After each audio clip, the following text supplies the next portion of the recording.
Um dos papéis de ser pioneiro é poder dividir com os outros essa inspiração. Nós estamos no meio de um caminho muito delicado, porque ainda há algumas empresas que acham que marca se constrói da porta da rua para fora. No entanto, há outras que fazem um trabalho brilhante e até com o apoio e o entrelaçamento das relações com a turma de recursos humanos e gestão de pessoas, que sabe que se a marca não tiver consolidada dentro, se as pessoas dentro não acreditarem nos princípios, nos valores, do propósito daquela marca, é muito difícil você criar embaixadores e ir para a rua. Eu acho o seguinte, a gente pensa em branding muitas vezes como uma ferramenta de geração de negócios. Só que muitas vezes, ao fazer isso, você gera necessidades ou expectativas de necessidades irrealizáveis, você gera endividamento, quando o branding é uma forma de criar laços, não só com o mercado, mas com a sociedade, para, de fato, projetos de felicidade poderem ser realizados plenamente, né? Por isso que até nosso trabalho é muito embasado em pesquisa, em ouvir o consumidor, em saber o que ele está pensando, o que ele está sentindo, e traduzir isso em estratégias para que isso seja verdadeiro na vida das marcas. Hoje nós somos movidos por 3 palavras, que sempre nos perseguiram, só que agora a gente conseguiu configurar. Foi um trabalho do conselho da empresa, que aliás eu tenho o orgulho de dirigir, e durante 2 anos nós fizemos um trabalho direitinho sobre nós mesmos.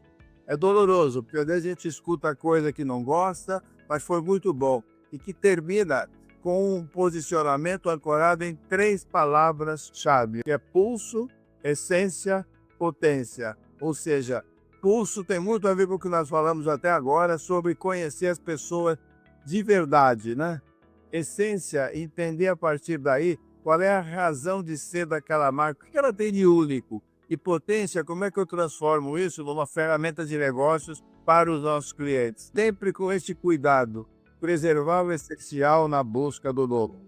Em 2007, a gente criou uma metodologia própria para extrair o propósito de uma empresa.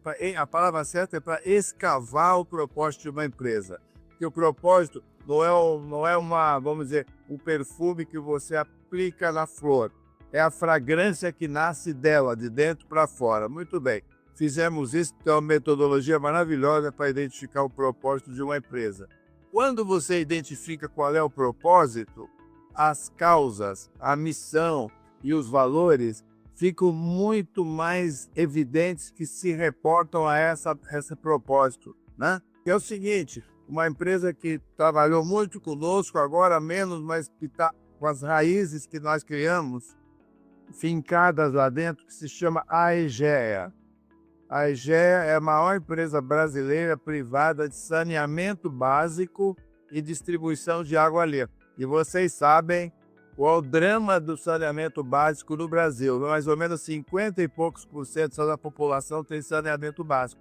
O trabalho que a gente fez para a Aegea foi mostrar, junto com eles, que o que eles fazem não é simplesmente estender encanamento, não é entregar conta de água, não é simplesmente criar estações de tratamento, é melhorar a qualidade de vida daquela cidade.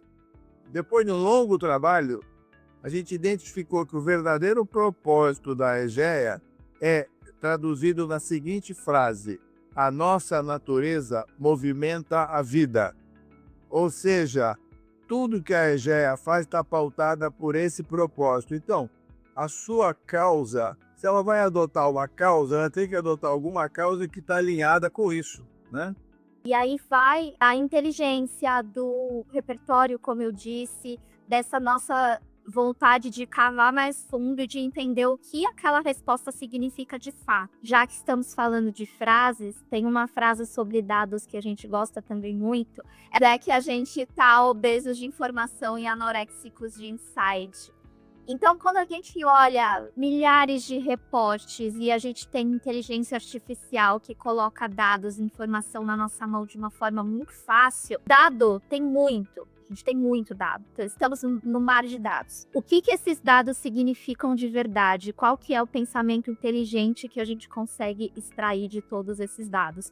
É isso que faz a diferença numa estratégia que vai fazer de fato diferença para uma marca e É. para o consumidor ou não. Então, é preciso muito tomar cuidado, porque dado por dado, sem pensamento inteligente por trás, é só um dado. A nossa grande fonte de inspiração não são obrigatoriamente livros técnicos. A nossa grande fonte de inspiração não é um dado concreto de uma pesquisa quantitativa. A nossa grande fonte de inspiração é essa habilidade para buscar elementos dos sentimentos que estão dispersos na sociedade, que se encontra no cinema, nos livros, no teatro, nas ruas. Eu acho que quem não gosta de andar na rua, quem não gosta de andar de metrô, quem não gosta de andar de ônibus, quem não gosta de escutar a conversa dos outros, nunca será um grande profissional de branding. Isso é um comportamento que é esperado de quem trabalha com marcas e quem trabalha com gente, né? Porque é essa curiosidade de entender o porquê das coisas, o que está por trás das coisas.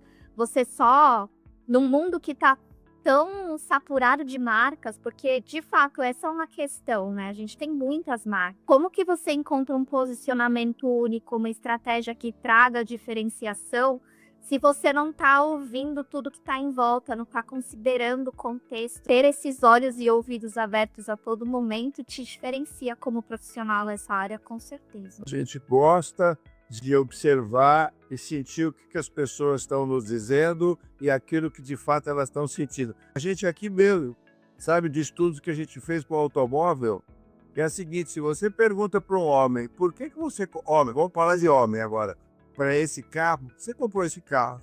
Olha, esse carro é bom porque tem um alto valor de revenda, pouca assistência técnica, né? Ele consome pouco combustível, sempre atributos muito racionais. Quando a gente vai conversar com essa pessoa numa rodinha de conversa, num bar, etc., a gente escuta essa mesma pessoa falando assim: olha, depois que eu comprei esse carro, sinto que as pessoas me olham de um jeito diferente.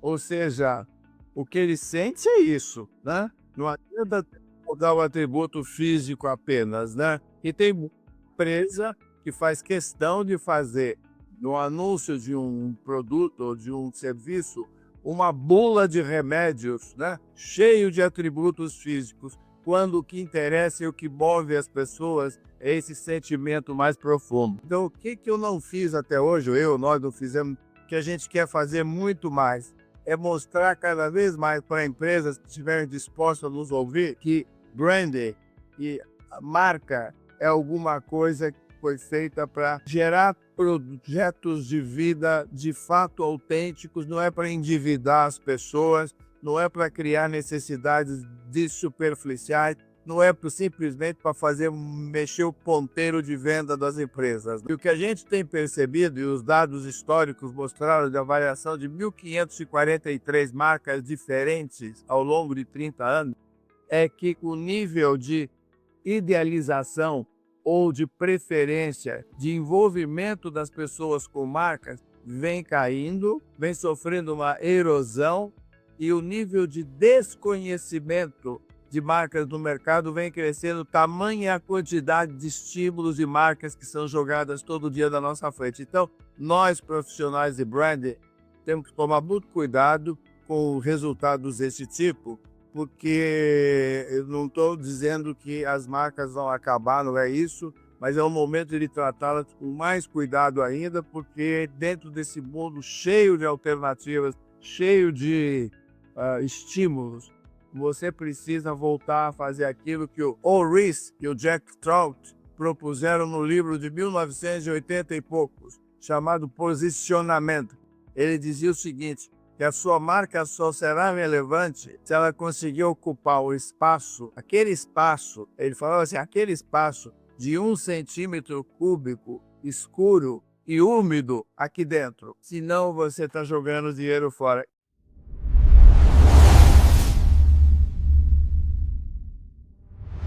Lomcast.